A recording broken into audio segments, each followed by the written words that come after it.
Hey everybody, welcome back to my travel vlog. Today, we are gonna be talking about travel safety. Let's just jump right into it, guys, because that is why you clicked. So we are gonna be talking about safety tips. We're gonna be talking about the most common safety tips, what you've been told versus my experience versus the reality. Let's talk about signing up with your local embassy or consulate. This is something that's always prescribed to do. Now let's talk about my experience. Honestly, I can't remember ever on my own accord letting the Bahamian embassy know that, hey, I'm in this country. I think maybe when I went to China, but that was a different circumstance. When I went to Colombia, that was also a different circumstance. But in regards to me doing it on my own accord during a family vacation or a solo trip, I have never done that. Now let's talk about the reality.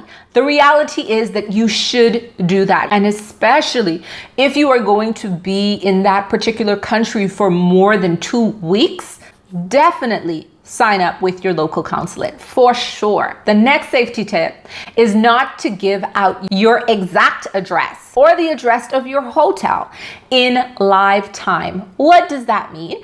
That means when you go live on Instagram, when you go live on Facebook, on YouTube, you do not need to have your location on the screen. It is not wise to alert people of your location. So my experience with that, I am a little guilty of that. No, I'm a lot guilty of that. So Facebook has this feature where you can let your Facebook friends know where you're traveling to. So it'll say something like Nick Sever is at Miami International Airport and she is traveling from Miami to Moscow or something like that, right?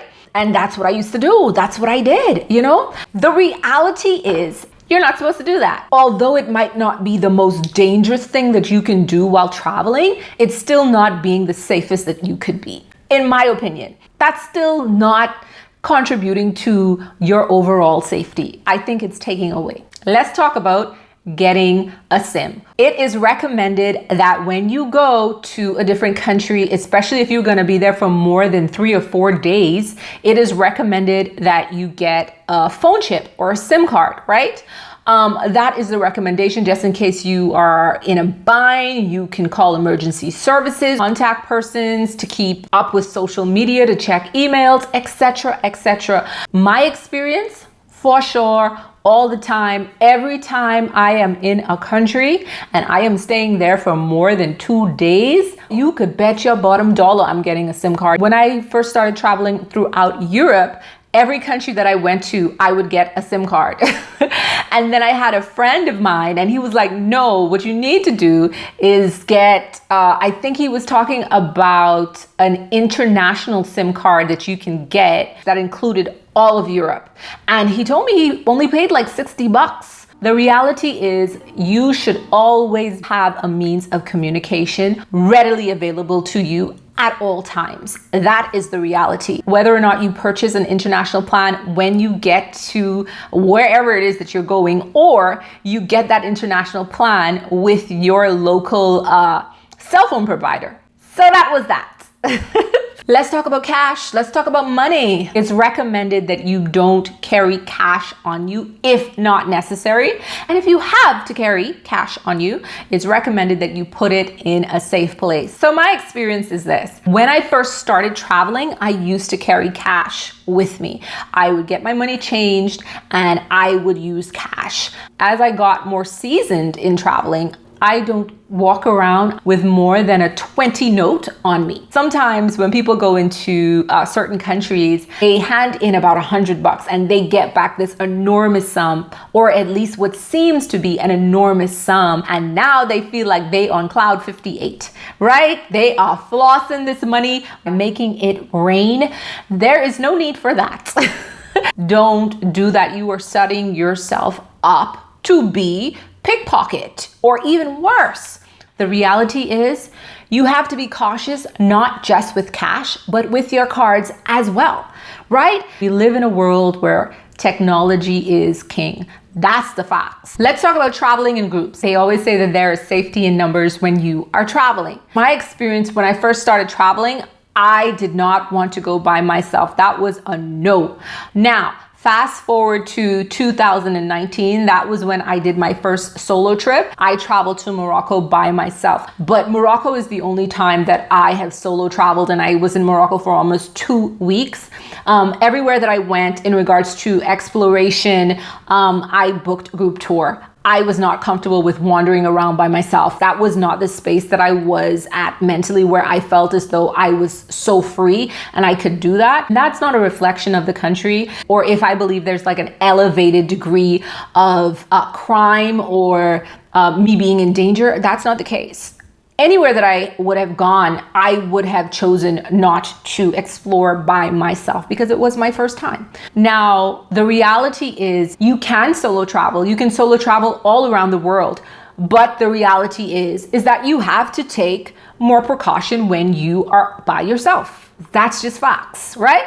So that's the reality. So this next tip is, what did it say? I have my little paper. Mind you, this have like my grocery list is in the back of this as well.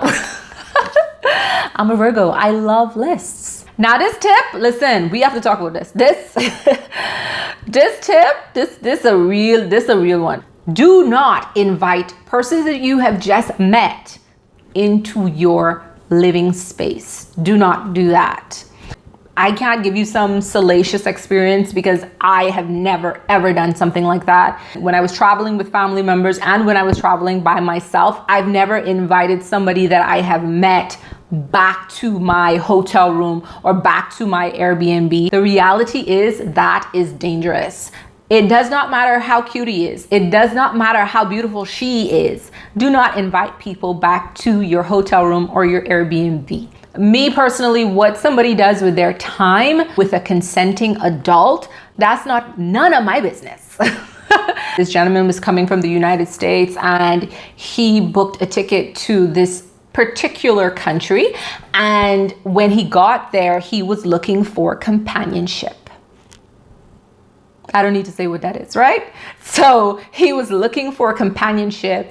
I'm not sure if he went on any type of app or anything like that, but he was looking for companionship and he met up with the person and took the person back to his hotel room. And when he got to the hotel room, there were persons that were waiting there. They jumped him, robbed him, and unfortunately, him. When you are going to these countries looking for companionship, you still have to think about safety. You know, if the person wants to meet you someplace that you're not familiar with in their neighborhood that you've never even been to in a new country, you need to go over that decision. So that's it for the safety vlog.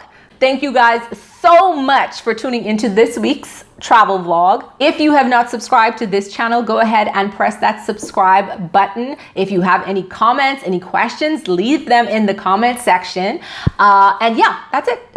I will see you all next week. Bye.